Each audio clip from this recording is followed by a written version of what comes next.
Market లో invest చేసి మీ డబ్బులు డబుల్ చేసుకోవాలనుకుంటున్నారా? సుందరరామిరెడ్డి గారి లైవ్ సెమినార్ కి అటెండ్ అవ్వండి. Hi hello namaste welcome to business bus with Rajeev Pasupuleti on Suman TV.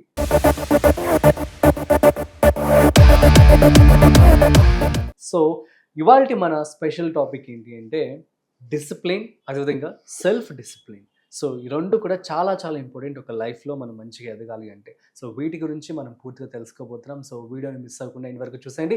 అయితే డిసిప్లిన్ గురించి, సెల్ఫ్ డిసిప్లిన్ గురించి మనతో చెప్పడానికి మనతో ఉన్నారు ఇవాళ గోపీకృష్ణ సర్వేపల్లి గారు. సో హీఈస్ ఏ కార్పొరేట్ ట్రైనర్, అదేవిధంగా బిజినెస్ కోచ్ అనమాట. వారి మాటలోనే అడిగి తెలుసుకున్నాం. హాయ్ సార్, నమస్తే. నమస్తే. డిసిప్లిన్ అండ్ సెల్ఫ్ డిసిప్లిన్ ఈ రెండు ఒకరి లైఫ్లో ఎంత ఇంపార్టెంట్? రెండు ఇంపార్టెంట్. అసలు డిసిప్లిన్ అంటే ఒక ఆర్మీలో పనిచేస్తున్న సోల్జర్ రోజు 4:30కి నిద్ర లేస్తారు, 4:30కి లేస్తారు. కానీ ఆయన ఆర్మీ రిటైర్ అయిపోయిన తర్వాత కూడా 4:30కి లేస్తున్నారు. That is called self discipline. ఒక జిమ్కి రెగ్యులర్గా వెళ్ళే వ్యక్తి 6 o'clock వెళ్తూ ఉంటారు. అతనికి హెల్త్ కాన్షియస్ వల్ల వెళ్లాల్సి వస్తుంది. తర్వాత హెల్త్ బాగా అయిపోయిన తర్వాత కూడా ఆ 6 o'clockకి ఇంట్లో వాకింగ్ చేసుకుంటుండేవారు. That is called self discipline. Okay. పేషెంట్లు ఉన్నా లేకపోయినా డాక్టర్ మార్నింగ్ 9 o'clock క్లినిక్కి వెళ్ళడం అనేది సెల్ఫ్ డిసిప్లిన్. పేషెంట్ ఉన్నప్పుడే వెళ్ళడం అనేది డిసిప్లిన్. ఓకే. సో డిసిప్లిన్ అంటే అది బయట నుంచి వచ్చేది. సెల్ఫ్ డిసిప్లిన్ ఇన్నర్ నుంచి వచ్చేది. సో మరి డిసిప్లిన్స్ లో ఎన్ని రకాలు ఉంటాయి? Financial discipline, physical discipline, time discipline, spiritual discipline, చాలా రకాలు ఉన్నాయి. ఫర్ ఎగ్జాంపుల్ టైం డిసిప్లిన్ అంటాం. ఫలాని నిరంజన్ ఆన్ టైం ఉంటాడు, వాళ్ళ నెక్స్ట్ డాక్టర్ ఆన్ టైం ఉంటాడు అంటే కాలనియమం తప్పకపోవడం, పంక్చువల్ గా ఉండడం. That is called discipline. Time discipline.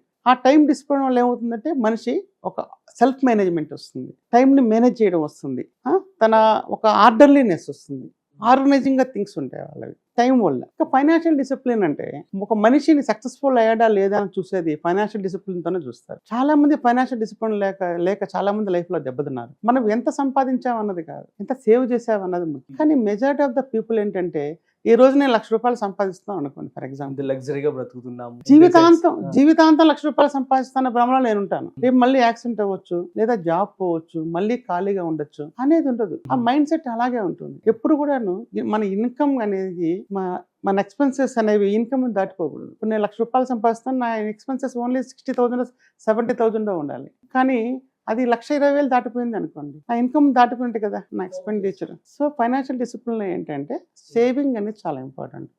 ఎవరు ఫైనాన్షియల్ డిసిప్లిన్ బాగుంటుంది అని అంటే ఒక రిజర్వ్ ఫండ్ మినిమం 6 months పెట్టుకునే వాళ్ళు, ఒక టర్మ్ ప్లాన్ ఉన్నవాళ్ళు, ఒక మెడికల్ ప్లాన్ ఉన్నవాళ్ళు, యాక్సిడెంటల్ ప్లాన్ తీసుకున్న వాళ్ళు, వీళ్ళందరికీ ఒక ఫైనాన్షియల్ డిసిప్లిన్ ఉందని అర్థం. అవి లేవు అన్న అనుకోండి, ఇదే పరిస్థితి. ఇప్పుడు నా సంపాదన ₹1,00,000 అయితే నేను 1,50,000 పెట్టి మొబైల్ ఫోన్ కొనుక్కోవచ్చు, ఐఫోన్. నీడ్ లేదు కదా.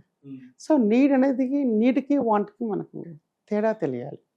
ఇంకా ఫిజికల్ డిసిప్లిన్. కొంతమంది 83 ఏళ్ళు వచ్చినా కూడా వాళ్ళకి ఏ జబ్బులు రావు. ఎందుకు అంటే వాళ్ళు ఆహారపు అలవాట్లు చాలా గొప్పగా ఉంటాయి. ఉదయాన్నే ఒక తక్కువ అన్నం తినడం, తర్వాత రాత్రి తక్కువ అన్నం తినడం, ఎక్సర్సైజ్ చేసుకోవడం, ఇవన్నీ చాలా జాగ్రత్తగా ఉంటాయి. అసలు మెయిన్ డిసీజెస్ రావడానికి కారణం మెయిన్ ఒబేసిటీ. రెండోది లంగ్స్ ఇన్ఫెక్షన్ ఎందుకు వస్తుందంటే అన్ఫుల్ఫిల్డ్ డిజైర్ వల్ల లంగ్స్ ఇన్ఫెక్షన్ వస్తుంది, నిద్రలేనితనం వల్ల హార్ట్ అటాక్లు వస్తాయి, స్ట్రెస్ వల్ల క్యాన్సర్ వస్తుంది. సో ఇవన్నీ రూట్ కాజెస్. వీటన్నిటికీ మెడిటేషన్, విజువలైజేషన్, ప్రశాంతంగా ఉండడం, నవ్వుతూ ఉండడం, ఇవన్నీ మనం చేసుకోగలిగితే ఒక 50% డిసీజెస్ దూరం పెట్టచ్చు. అన్నీ పెట్టలేకపోయినా కూడా. ఇంకా స్పిరిచువల్ డిసిప్లిన్ అంటే ఇప్పుడు నవరాత్రులు జరుగుతుంది ఫర్ ఎగ్జాంపుల్, ఇది కొంత ఉపవాసాలు ఉంటారు, అయ్యప్పమాల వేస్తున్నప్పుడు కొంత ఉపవాసాలు ఉంటారు. ఇవన్నీ కూడా స్పిరిచువల్ డిసిప్లిన్స్. ఆ టైంలో ఆ విధంగా బిహేవ్ చేయడం.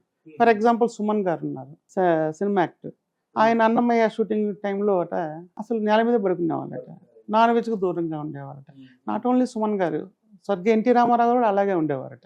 ఇవన్నీ స్పిరిచువల్ డిసిప్లిన్స్. అట్లా డిసిప్లిన్స్ అనేవి. అసలు డిసిప్లిన్ అంటే ఏంటి?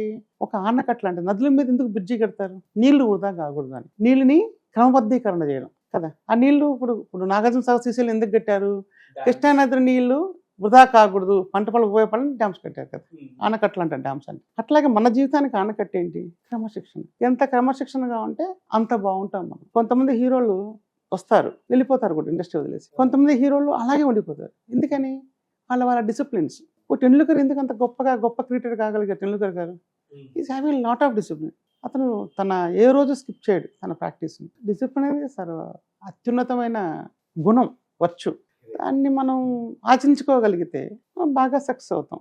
డిసిప్లిన్ అనేది బయట నుంచి వచ్చే పరిస్థితి. ఒక స్కూల్కి మనం చేయలేదు, హోంవర్క్ చేయలేదు, టీచర్ కొడుతుందో అనే భయంతో చేయడం అనేది డిసిప్లిన్. ఒకటి బిజినెస్ రిలేట్ చేసుకొని చెప్పండి సార్ ఇది. కొన్ని ఆర్గనైజేషన్స్ చాలా డిసిప్లిన్గా గ్రోత్ అవుతూ ఉంటాయి. వాళ్ళు లీడర్షిప్స్ కానివ్వచ్చు, ప్రొడక్ట్లు అవ్వచ్చు, టర్న్ ఓవర్ అవ్వచ్చు, ప్రాఫిటబిలిటీ అవ్వచ్చు, రెగ్యులర్ ఇంటర్వెల్లో పెరుగుతూ ఉంటాయి. వాళ్ళ ట్రైనింగ్స్ బాగుంటాయి, వాళ్ళు అప్డేట్ అవుతూ ఉంటారు, మార్కెట్ తగ్గట్టు ప్రొడక్ట్లు ఇస్తూ ఉంటారు. లైక్ సామ్సంగ్ చూడండి, ఎవ్రీ ఇయర్ అప్డేట్ అవుతుంటారు, డిఫరెంట్ ప్రొడక్ట్లు వాళ్ళు ఇస్తూనే ఉంటారు. వాళ్ళు ఎందుకు సక్సెస్ అవుతున్నారు? వాళ్ళు మార్కెట్ తగ్గట్టు ప్రొడక్ట్లు తయారు చేసుకుంటున్నారు, వెళ్తున్నారు. లీడర్షిప్ ట్రైనింగ్స్ కానీ, సెకండ్ లెవెల్ కానీ, కొన్ని ఆర్గనైజేషన్స్ ఒక పెద్ద లీడర్ వెళ్ళిపోగానే ఆ కంపెనీ డౌన్ అయిపోవడం, నిర్ణయాలు ఎన్నో జరుగుతుంటాయి. ఇప్పుడు జీఈ కంపెనీ ఉంది, మైటీ సీఈఓ అంటాం, జాక్ వెల్చ్. ఆయన సీఈఓ పొజిషన్ తీసుకున్నప్పుడు 1980s కంపెనీ కండిషన్ చాలా లాసుల్లో ఉంది. తన లీడర్షిప్ కండిషన్తో ఆయనకి అవార్డు కూడా ఇచ్చారు, mighty CEO of 20th century in America అని. Jack Welch is the greatest CEO. he has taken lot of initiatives. ఆయన తర్వాత మళ్ళీ ఆ కంపెనీ అంత గొప్ప స్థాయిలోకి వెళ్ళలేదు. ఈ మేడ్ ఇట్. అట్లా ఒక నాయకుడు, చరిస్మక నాయకుడు వెళ్ళిపోతే కంపెనీ నుంచి, ఆ కంపెనీ మళ్ళీ కోలుకోవడం టైం పడుతుంది. అట్లాగే కొన్ని ప్రొడక్ట్లు కొన్ని మిస్ అయిపోయినా చాలా ఇబ్బంది పడతారు. సో ఎప్పుడు కూడా ప్రొడక్ట్ ఇన్నోవేషన్ అవ్వచ్చు, మనతో ఉన్న మ్యాన్ పవర్ కావచ్చు, ఒక లీడర్షిప్ కావచ్చు, మార్కెటింగ్ స్ట్రాటజీస్, ప్రమోషన్స్, ఇవన్నీ బాగుంటేనే ఆ కంపెనీ అనేది బాగా డెవలప్ అవుతుంది. కొన్ని కంపెనీలు చూడండి, 2014లో టర్న్ ఓవర్ 10 కోట్లు ఉంటే 2025లో కూడా 10 కోట్లే ఉంటుంది. ఎందుకని? They are not doing anything extra.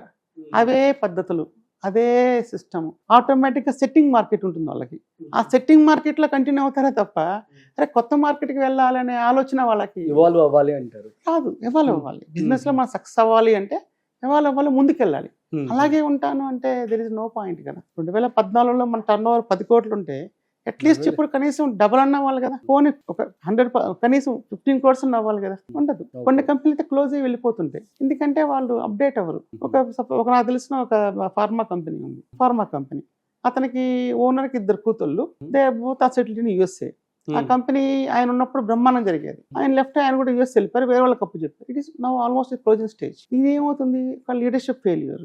అది ముందే ఆయన లీడర్షిప్ తయారు చేసుకుంటే ఆర్గనైజేషన్లో కంపెనీ నిలబడేదేమో. ఎన్నో రీజన్స్ ఉంటాయి. బట్ లీడర్షిప్ ఇప్పుడు నెలగా బిజినెస్కి వచ్చేసి ఏం చేస్తారంటే leadership transformation, culture transformation, change management, promotional activities అవన్నీ కూడా చేస్తారు. దానివల్ల కంపెనీ బాగా సస్టైన్ అవుతుంది.